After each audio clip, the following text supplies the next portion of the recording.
Benvolguts amics i amigues que participeu en aquest acte d'inauguració de l'Escola del Foment en un dissabte especial a aquestes hores. Jo he de ser a Perpinyà, però estar al costat també de milers de persones. I per tant, no només per el fet d'estar a l'exili, sinó també perquè hi ha aquest gran esdeveniment, avui no us puc saludar en directe. Però, en tot cas, volia ser-hi present per desitjar-vos primer molta sort,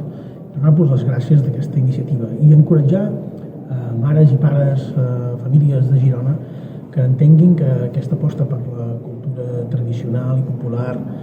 per aquesta manera de preservar i de potenciar pel futur el que és una part essencial de la nostra identitat nacional,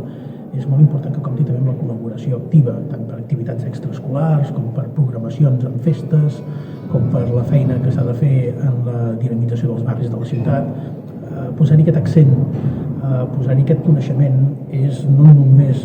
obrir les portes a activitats que potser no són del tot conegudes, sinó que és també ajudar a reforçar un dels pilars sobre els quals s'aguanta una nació com és Catalunya, que a més és molt rica amb aquest tipus d'activitats. Ja veureu que quan grateu una miqueta descobrireu la immensa riquesa que té, la immensa varietat de registres, la manera com es pot sorprendre la mainada i també els més grans a partir d'una cosa que ha format part i que ens ha acompanyat fins al dia d'avui, que tenim el deure de llegar també per les generacions futures, que no es perdi i que es potenciï. Molta sort per aquesta iniciativa i als promotors i a tota la gent que hi està involucrada. Moltíssimes gràcies.